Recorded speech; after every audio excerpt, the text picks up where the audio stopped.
Hello and welcome to this episode of the Spiced In Podcast. My name is Jacob and I'm your host. This week we're going to be talking about the newest episode of The Mandalorian, as well as my thoughts on the Queen's Peril novel by E.K. Johnston.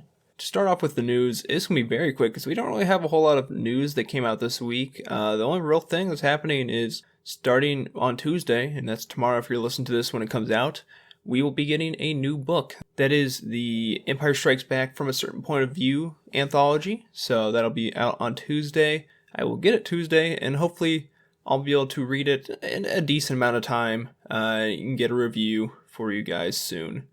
In addition to books I'm reading, since I finished Queen's Peril finally, I'm actually currently reading the Galaxy's Edge version of Myths and Fables by George Mann. So it's a little collection of short stories. There are 12 short stories in total. So I'm going to try, I won't have it next week. I'm planning on trying to have it the following week. So next week we'll just be talking about chapter 10. Yeah, chapter 11 of The Mandalorian. And then the following week will be chapter 12 as well as Myths and Fables thoughts. So that's the current plan. And then hopefully after that we'll, maybe another couple episodes down the road, we will have a From a Certain Point of View Empire Strikes Back review and discussion. Anyways, I think that's honestly about it for news. There was so much news last week that we were a little light on this week. So we're going to start with our Mandalorian discussion, and then we will head into Queen's Peril. I'm assuming more people want to talk about The Mandalorian than this book, even though I really enjoyed it, to be honest. I had a great time with the book. But we'll start with the Mandalorian conversation first. So we're going to talk about Chapter 10, The Passenger. For Chapter 10, we're going to do the same thing we did last episode, give my quick non-spoiler thoughts, then a very quick plot rundown, and then some nice Easter eggs, tidbits, details that I noticed I thought were interesting. And end with a little speculation for the next episode and the rest of the season at large. Non-spoiler thoughts, I thought it was a good episode. Definitely was not as good as the first one. The discourse I saw online around it after the fact was calling it a filler episode, and I saw that a lot last season as well with some of the episodes 6, for instance, the prison ship one. And I understand where people are coming from, and I understand why they feel that way. I personally disagree. That you are welcome to have that opinion. Does it move the main plot, the main conflict forward? No, not really. And so if that is how you define a filler episode, then yeah, sure, it's a filler episode. But I think what's important to realize and what's important to think about for these episodes, these types of kind of contained episodes, is that they may not move this main plot forward. Yeah, we didn't learn a whole lot new about Baby Yoda. Yeah, we didn't find any Mandalorians this episode. But we have a lot of character moments. We have a lot of character development and growth. And that's important. You need to have that. Otherwise, the show feels rushed and feels empty. You need to have these character moments. You need to have these slower episodes to break it up and provide just development for your characters. And that's, when you have these episodes, that makes the big impact in your chapter 7 or chapter 8's more meaningful, because you know these characters and you relate to these characters, and they're not just hero gunslinger that's been roaming around the galaxy. You've seen his development from being a refugee and distrusting of droids and growing up in the Mandalorian covert in the fighting corps, and how this has led him to this point. You get that development, and that means because of that, episodes or chapter 7 and chapter 8 are much more meaningful to you as a viewer. So I think it's important to recognize that when you watch these episodes that are a little bit more self-contained, a little bit more not stagnant, but they don't move as much. So overall, I enjoyed it. Definitely not as good as chapter 9 for me, but chapter 9 I thought was incredible. But I think that's all I can say without spoiling it. So if you have not listened, or if you have not watched the episode, pause this episode, go check it out, and come back, and we'll get into spoilers starting now. So there's a quick plot rundown. Basically what happens is Mando gets ambushed by maybe some bounty hunters, it's not really clear, and then comes back to Mos Eisley, talks with Pelimoto a little bit, trying to find another lead. She has a lead for him. He is pointed in the direction of the next Mandalorian covert, but in return, he needs to take the informant with him, and they have to travel sublight, which is a problem. It takes a long time, and it makes him a lot more vulnerable to whoever may be after him.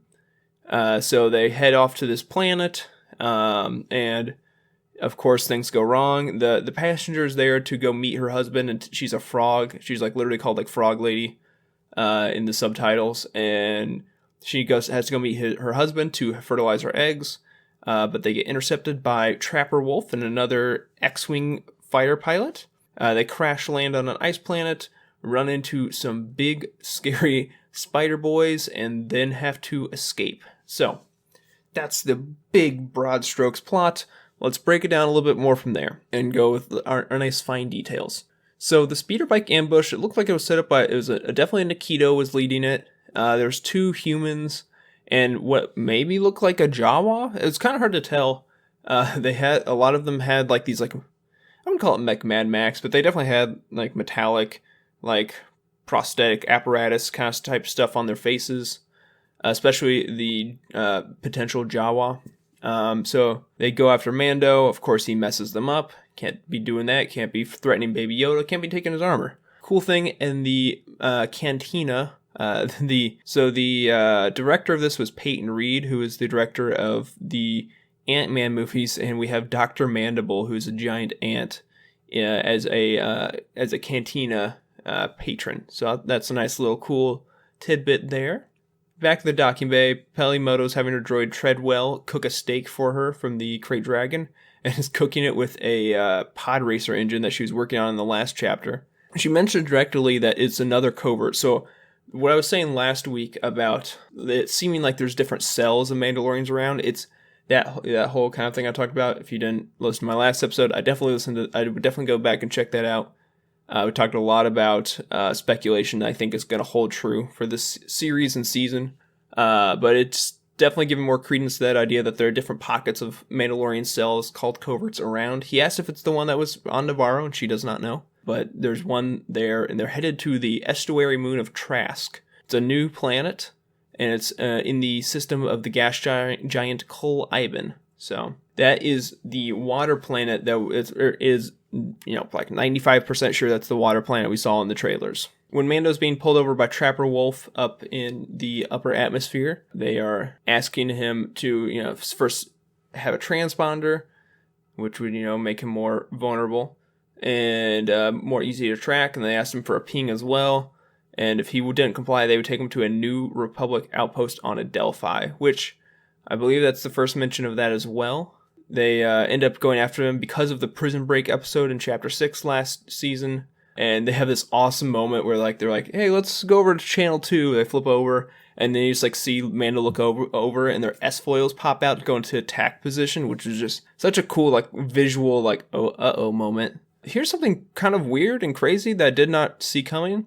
According to Wikipedia, and I honestly have no idea where they got this information, the planet they crashed on was Maldo Cress, which doesn't sound interesting at all. It's just like, what does that mean? Well, apparently that's supposedly the planet that we start the very first beginning of the series on, where he gets in the Mithril was Maldo Cress, or Kreis. That's what they say this planet is. I never heard them mention it at all. I don't know if maybe there's at one point he has a system up on his console, and it was saying in BASIC that that's what this planet was, or not BASIC, but BASIC, but in Arbesh. But I never saw this mentioned whatsoever. But they're claiming that that's the planet this is on, which is kind of a wild coincidence. I don't know if that's going to play into anything else, but that's what this is about, supposedly. So a cool Baby Yoda. Baby Yoda obviously was eating all the eggs, and of course there's a Funko Pop of him in the egg container if you want to get into that. But something interesting I thought is when he was pointing out to Mando that the frog mama had run off, he actually was having some baby babbling, kind of speech, pseudo speech. You could definitely tell he's trying to communicate his thoughts rather than just being cute and staring in with his big eyes. It looks like he's gaining some more cognitive ability, I guess, which is interesting. I don't know if we're gonna see Baby Yoda's first words or something like that later this season, but it's definitely it definitely seemed like that was the first time something like that had happened, at least that we've seen.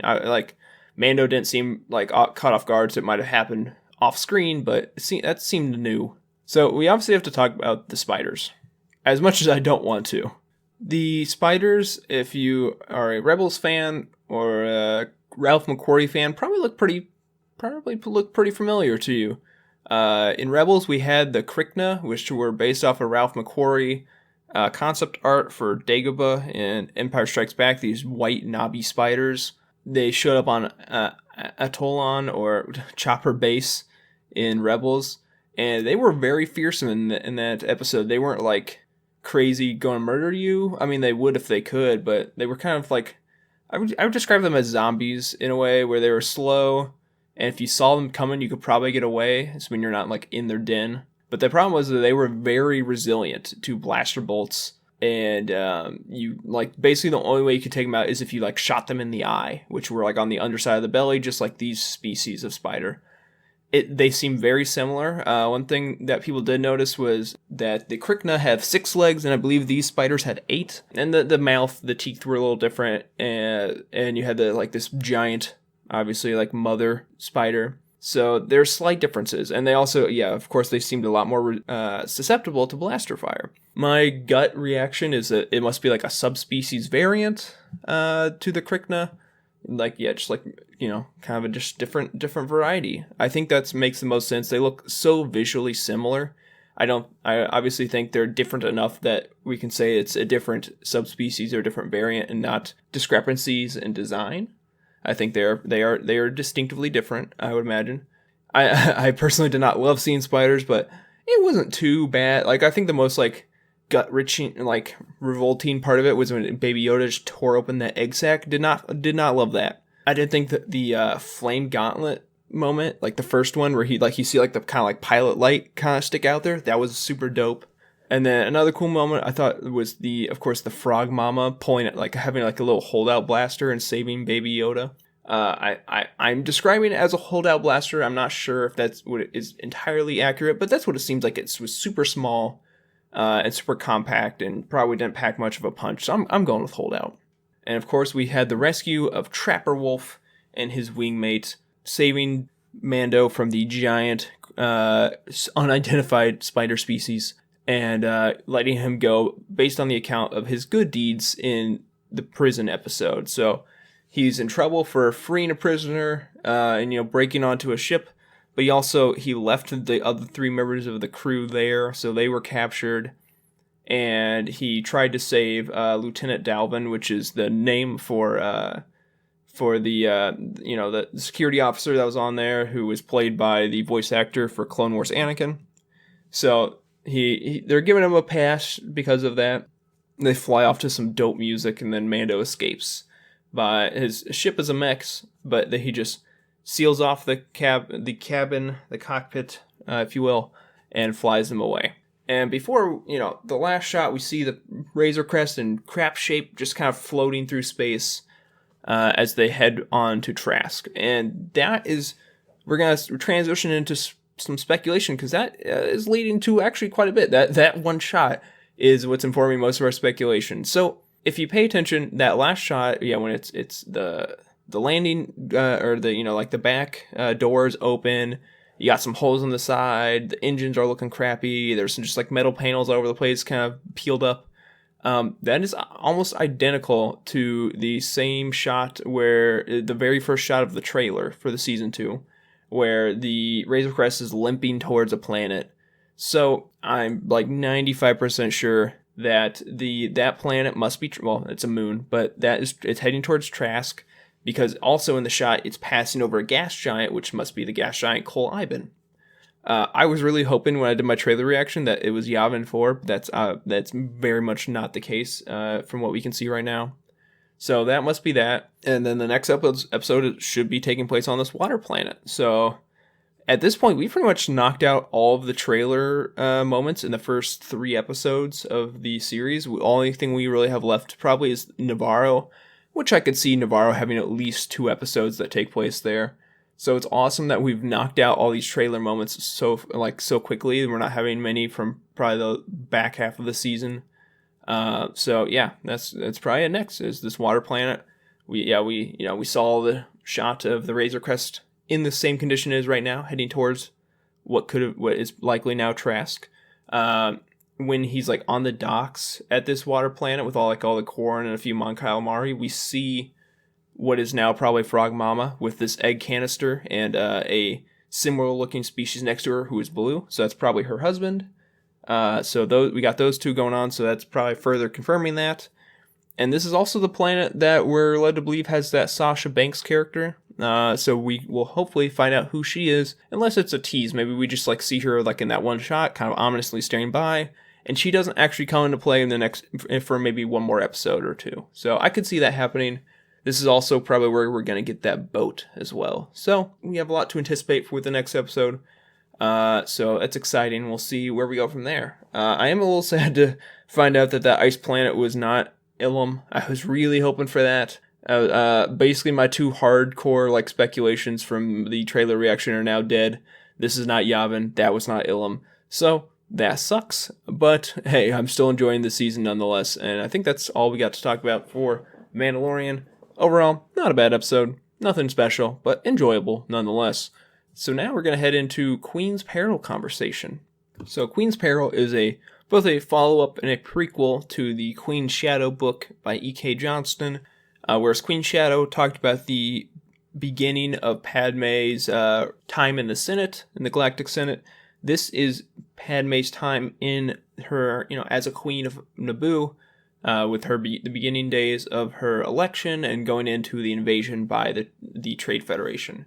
I very much enjoyed this. I think it was a marked improvement on the Queen Shadow book. I liked Queen Shadow, but what I liked the most, one of the things I liked the most about it was the handmaidens, and I'm talking about the original handmaidens, not the Coruscant handmaidens. I really like those characters, and we just get them for a little bit at the beginning, and because we're starting, like, that book starts with like her last days as queen. So I really like those characters. But I wish we got more of them, and this is what this book does. It gives us a lot more of them. I think it's, a big improvement on the last book. Not that I didn't enjoy it, I did. But this I thought was much better. I read it basically in like 4 to 5 sittings. The only problem were those sittings were like 2 to 3 weeks apart. So it took me a while. We get a lot of Padme, and even though there's quite a bit that overlaps with the Phantom Menace, it didn't feel like I was like treading old ground. I did get a lot new. It still felt valuable and worth my time to read this book. So I think that's most of what I'm going to say non-spoilery. By the time you're listening to this, there should be a review up on thespicedin.com with my thoughts, my official scoring, and all that. And as well, if you're interested in getting this book, there will be a order link to Amazon on both the review and in the YouTube description if that's where you're consuming the podcast. So going to now spoiler territory with a quick plot synopsis as well as some kind of cool details I brought out. So, spoilers, here we go. The book starts with her election to queen. She has been elected one of the, not the youngest, but a young queen for this time, which we've known before. And we kind of go through the beginning of her time as the ruler. Traditionally, in Naboo politics, the queen had one handmaiden, and they could be a body double. They can swap if they needed to. But Padme's like, well, if there's just one, then they can just kill both of us, and that's it. So she works with Captain Panaka, which we of course know from the Phantom Menace, about expanding the role of the handmaidens. She instead gets a nice like handmaiden core. We have Sache, Sabe, Rabe, Yane, and Irate. I believe that's all of them. And they play distinct different roles in in her life and helping her be an effective queen.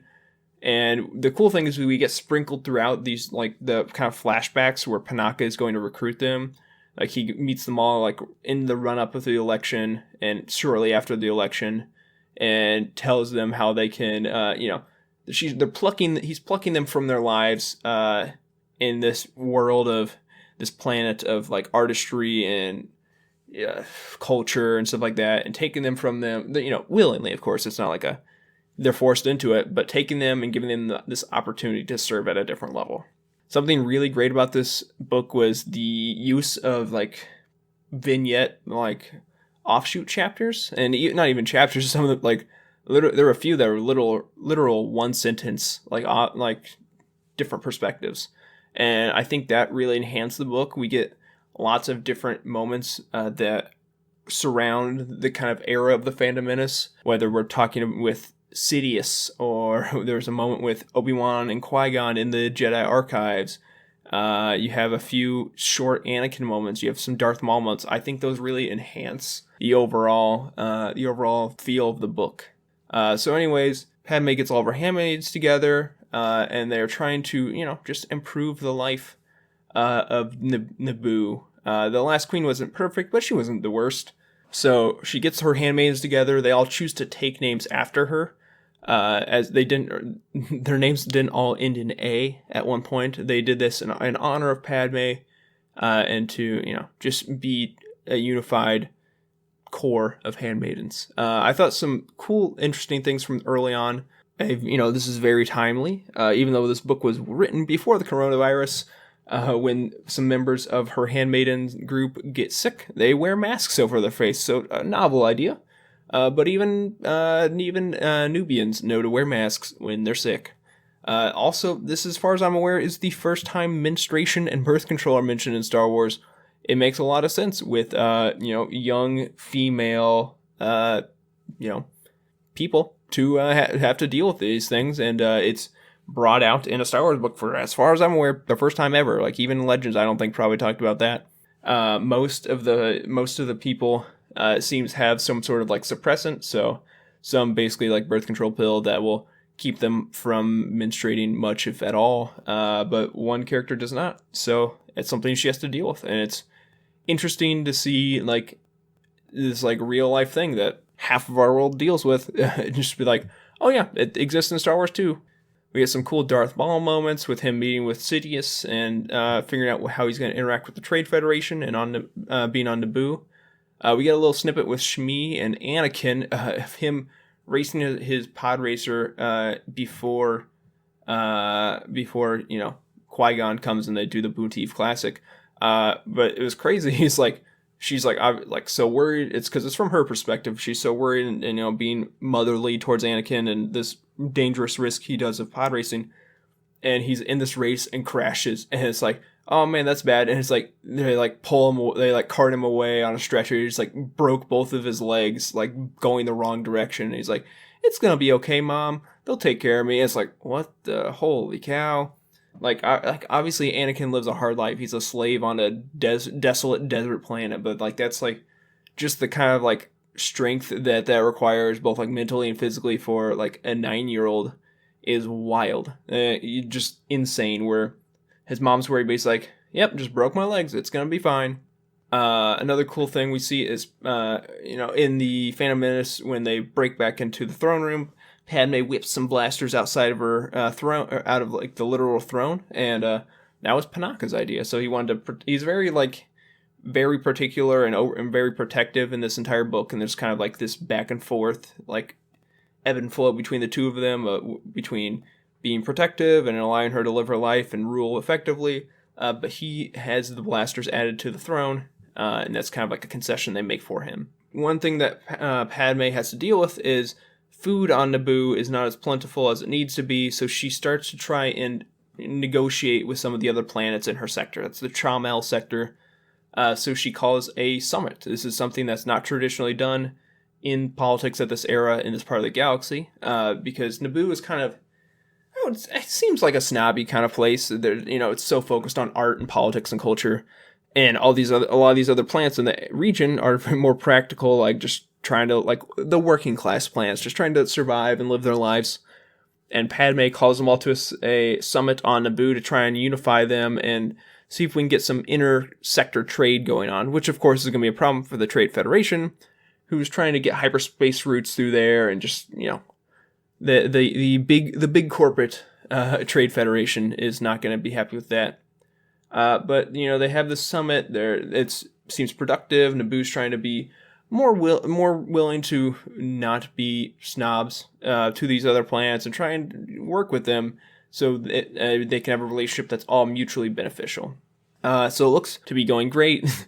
While they're there, her main handmaiden Sabe, who I love, falls, I guess is probably bisexual based on her relationships in Queen's Shadow, but she has feelings for a delegate who came to the summit. They all sneak away to a a like rock concert, which was okay. It certainly makes for a fun interaction.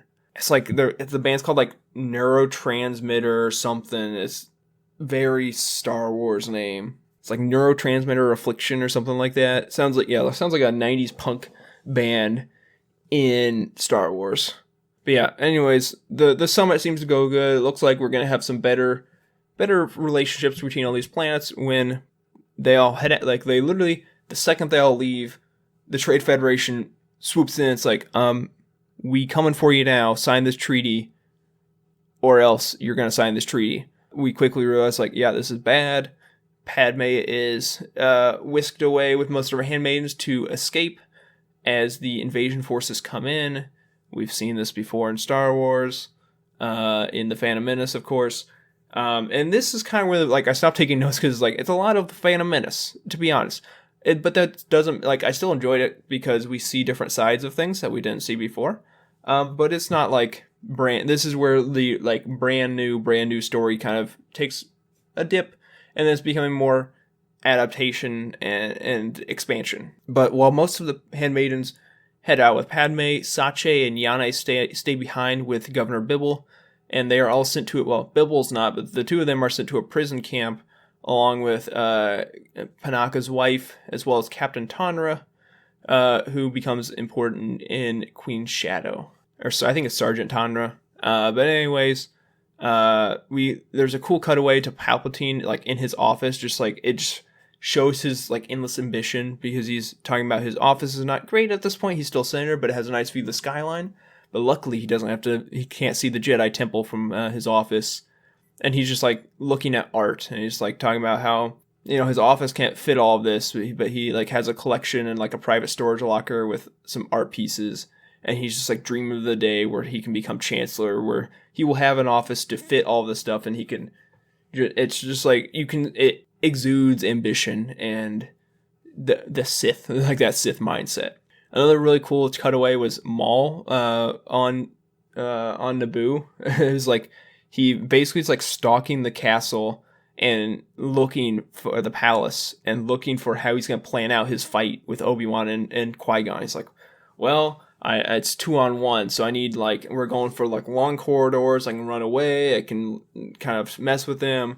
And he even like looks at like the shield barrier doors. Like this would be a perfect place to break them up. I can chase one of them down here, and one of them gets stuck behind. This then like talking about how the small room they end up in, it is small, and that's gonna be, you know, he's gonna have to work to fight with that air, having that space. And one of the things that's been talked about is how Qui-Gon's fighting style as lightsaber form, it has trouble with these more small compact spaces, so that is also playing into his advantage. And he also even like tests jumping over the pit, making sure he can clear that and be like, well, it sucks if you fall down there. But that's not my problem. It's really cool to see, like, it wasn't just a spur of the moment, I'm going to fight you, and we end up here. He definitely was leading them back to this area for his own advantage. But while in the prison camp, Sache, they're doing some scheming. They're, you know, under the thumb of the droids, but Yane and Sache are like mapping out guard rotations and stuff like that. And she's passing notes to all the other tents in the camp. And she gets caught and tortured, pretty hardcore, it was rough. Luckily, they're not going into extreme detail. It is a YA book after all. But it's rough. She's a very likable character. She's the youngest character in the book, and we knew that it happened because it's mentioned in like Queen's Shadow, how she like was scarred from being captured. But actually having to read it was not a pleasant time. But she is strong, and they let her go. She doesn't give up any information and continues to play a role actively moments after getting tortured to try and spread information by playing the role of a distraction while other people finish her work that she started. One last cutaway chapter, we saw Captain Typho, who is the replacement Captain Panaka in Attack of the Clones. He's on another prison camp because he was away on leave from Theed, and he learns of the Queen's return and plans for a resistance. So the book kind of, we're closing up after this. Panaka makes a jailbreak for that prison camp, gets all the people out, or not all the people, some of them had to stay, but all the main characters get out, and we retake the capital Theed, and yeah, that's most of it. We see her attend the funeral of Qui-Gon, the celebration at the end of the book, and then we get a nice couple page epilogue, basically just kind of talking about Leia and how she lived with the inspiration of her mother and father. The way it's written, it honestly, it's like her mother's courage or whatever, and her father's heart. It can both play to Bail and Breya, Organa, and Anakin and Padme. I thought that was a very beautiful way to end it. Overall, I thought it was a good book, and I'm excited. Here's my thing. Before I even read this, I figured a third book would be coming soon. And no, to be clear, none have been announced, but I want to kind of go through like my ideas, my thoughts for this. I originally thought it could be something like Queen's Legacy, and it would be, because we get the ending of Queen's Shadow has Sabe, I think, being contacted by Bail Organa after the death of Padme, and him talking to her about an opportunity. I'm like, Queen's Legacy would be Sabe teaching Leia and growing up with her and being a mentor for her. That would be awesome. But I have a new thought based on what I've read as another opportunity or another potential follow-up like trilogy capstone for this Queen's series. And that is Queen's voice. It was something that's talked about like pretty directly a few times in this book. How the literal voice of Padme is something that they worked on. They worked on, being able to body swap all the time. And one thing they had to consider was her voice and making sure they could all, they could all represent that and they could all replicate that. So they worked on it. They changed it and tweaked it so it could work for most people. Sache wasn't the best at it because she was much smaller and wasn't going to be a body double much anyways. But they pitched it down a little bit because Sabe had a deeper voice, so they can kind of meet in the middle, and all of them could do it. And the phrase "the Queen's voice" was repeated just like the Queen's shadow was in the Queen's Shadow. So my new thought is the Queen's voice would be a book taking place probably in the early years of the Empire, following not Leia but the handmaidens themselves. So Sache, Irate, Yane, Rabe, Sabe, I think, is that the one I missed? But yeah, follow the handmaidens as they kind of carry forth that work that Padme would be proud of, like, trying to make a better place for everyone in the galaxy. And what you could do is, for like your flashback chapters, your interstitials, your vignettes is, let's say, I don't know, let's just say hypothetically Sabe is working on trying to work with people to help secure food for them or something like that. It's just like some humanitarian thing that we'd expect from them. You have flashbacks to an interaction, a conversation that they had with Padme that informs their actions in the present. So you see the effect that not only she has on her handmaidens, but the indirect effect that she's having on the people that the handmaidens are helping. I think would be a wonderful way to cap this off that allows us to, still explore Padme's character without having her directly the main focus. So that's it. I like this book. Check out thespiceden.com for a more in-depth review, and if you want to order the book for yourself. So yeah, that's it for this week. It's been a long one, but I knew it was going to be the case when we had like a 40-minute Mando episode, as well as a book to talk about. So, as always, thanks for listening. Check me out on @SpicedInPod for Twitter and Instagram, and just the Spiceden everywhere else, thespiceden.com, Spiceden on Twitch, and Spiceden on YouTube. So, as always, thanks to Gramble for providing the music for this episode, and may the Force be with you.